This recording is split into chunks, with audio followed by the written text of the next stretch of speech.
All right, Kyle here from allmusic.blogspot.com, and this is part 3 of the 2015-2016 anticipation video series.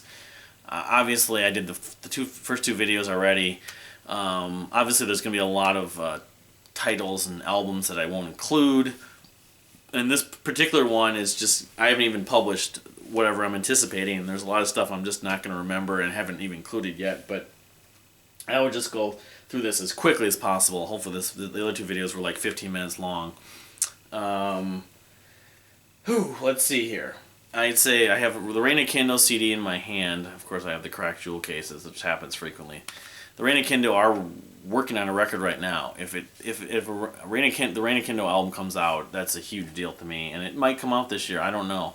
But if it doesn't, it will be in the next few years probably next year in 2017, not this year. But I absolutely love this band, the sort of progressive jazz, college rock jazz elements, a lot of piano. But anyway, they're just terrific songwriters. They haven't put out a bad album yet. I wouldn't expect anything less from them. If you got this, Fiacre, Pepe Deluxe, or some of the other bands out, this is going to be an amazing year. But it's not any different than most years. Every year there's a whole bunch of records that come out, and sometimes they surprise me and sometimes they don't. But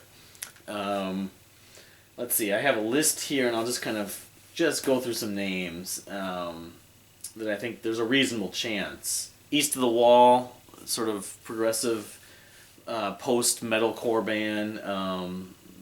There 2 records ago I really loved. The last record I was sort of lukewarm on, but supposedly they've been working on it. Genders, the Portland, Oregon band with the female singer and guitarist, I believe. Yeah, and of course Catherine Paul, who was with the band that broke up, which I'm spacing on, that I loved. She's the drummer now. I think she does some vocal harmonies, but whatever Genders does, I'm definitely going to listen to it.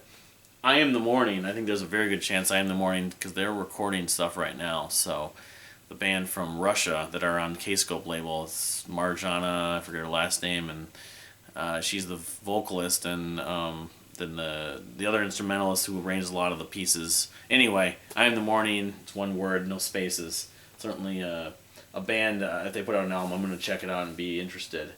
Mayer Hawthorne is definitely put out on a record. It's coming out in April. The first song was even shared, Cosmic Love, I think it was called, and it was pretty good. A little more electronic, probably more like Tuxedo.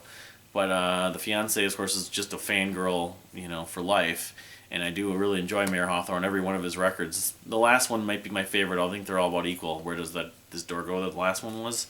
But, Mayer Hawthorne certainly one to keep in mind, and it will be in the mix, especially if she's going to play the hell of it. I'll get to know it well.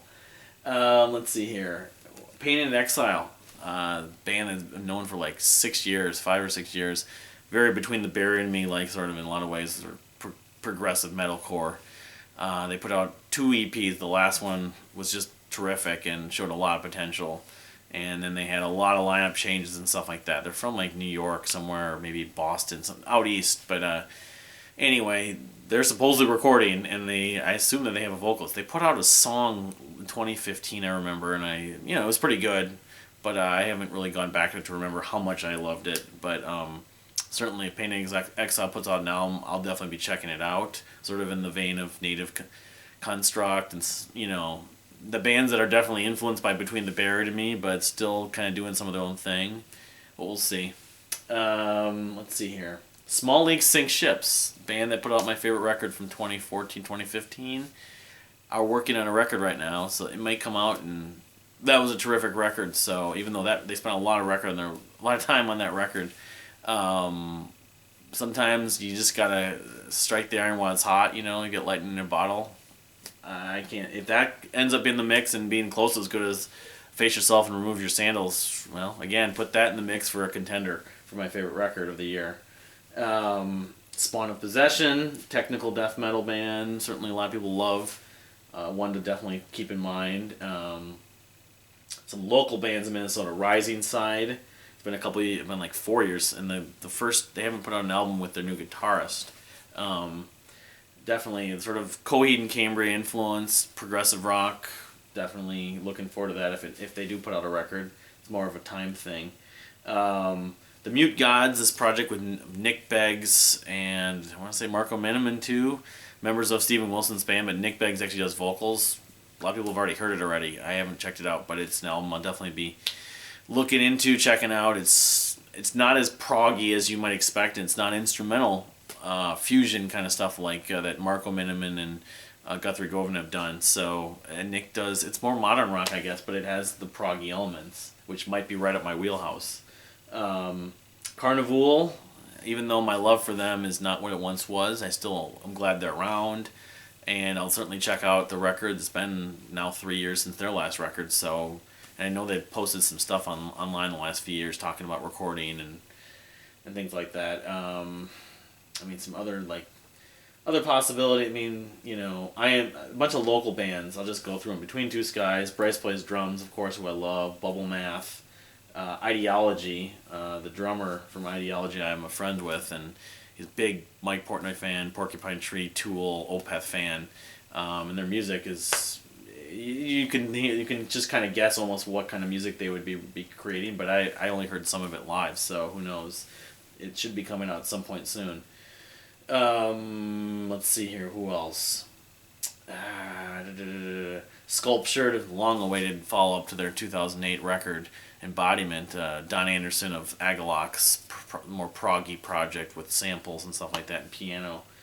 I want it to come out, but it's just a matter of time. He's been pretty busy with Agalock the last couple of years, so maybe that's why it's still on the back burner. Never Ending Whites Act 4. Love Never Ending White Lights, but is a little bit like Never Ending White Lights. The time frame is a little bit like Pepe Deluxe, where they take their time, and so it's been anticipated for a few years now. And it tends to always come out at the end of the year.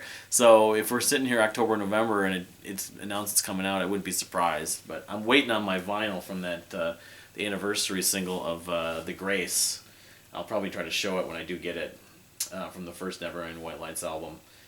The Disassociatives, Daniel John's side project with Paul Mack. They were talked about an EP coming out, but again, they post stuff on social media, and who knows? Balisette, Greg Massey, who's been Maudlin the Well, and K.O. Dot. That's just a matter of time. It could be 5 years before that album comes out. It's a big concept album he's trying to write right now, but him and his band. But maybe it'll come out this year somehow. Majesty from Brian Jacobs of Apes and Androids, electronic stuff. Again, not that active on social media about his music, but when he is, he posts a song. It's always great. And Ramona Falls, Brent Knopf, of course, he had this LV project with the guy from The National, which got a lot of success and, mainstream exposure. But I'm still looking forward to what Ramona Falls does next, and I love Ramona Falls, so. And I think that's about it. Oh, System of a Down, which that's up in the air. Fido, Opus Dies Insectum Volume 1. Lado and Wright, and John Wright is a workaholic. Between that and the Galactic Cowboy Orchestra locally in Minnesota. And House of Fools is another one. It's been 5 years since their last record, which took a long delay before the one before that. So, but they're still active somewhat on social media, so it might come out. And Gojira is another one, which they'll probably come out with a record, and I'm sure the metal community will just go apeshit over it. So, and I'll check it out. I really loved some of the records a few years ago. Their last record I remember just checking out and forgetting about, but anyway, that's a mouthful. It's diarrhea of the mouth, but there's a ton of stuff that I'm not even thinking about, I'm sure.